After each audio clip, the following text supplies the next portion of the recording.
এইরকম follow button কি আপনি কমেন্ট করলেও আসে? দেখেন এখানে একজনের কমেন্টে ফলো বাটন শো করছে, আরেকজনের কিন্তু করছে না। যদি আপনিও চান আপনার পেজে এরকম ফলো বাটন আসুক, তাহলে এই ভিডিও আপনার জন্য।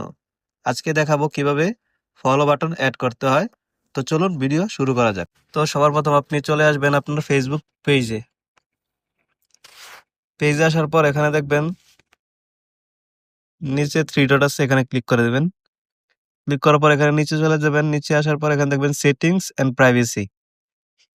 এখানে সেটিংসে ক্লিক করবেন।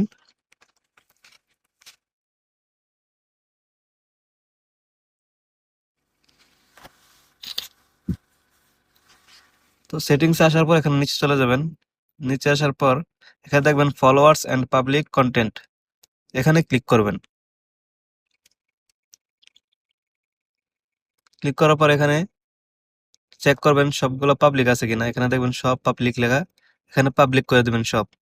তারপর এখানে এগুলো অফ থাকলে এগুলো দুটো অন করে দিবেন। তারপর এখান থেকে বের হয়ে যাবেন। তারপর আপনি আপনার ফেসবুক পেজে ঢুকবেন। আসার পর এখানে নিচে দেখবেন এডিট, তারপর এখানে থ্রি ডট আছে, এই থ্রি ডটে ক্লিক করবেন। তো এখানে দেখবেন লেখা আছে ভিউ অ্যাজ।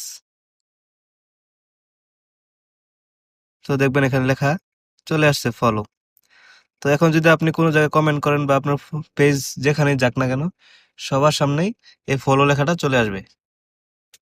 তো ভিডিওটা ভালো লাগলে ফলো দিয়েন, আর ইউটিউবে দেখে থাকলে একটা সাবস্ক্রাইব করে দিয়েন। তো এরকম টেক বিষয়ের সব ভিডিও আমার এই পেজে পেয়ে যাবেন। তো সবাই ভালো থাকেন, সুস্থ থাকেন, আল্লাহ হাফেজ।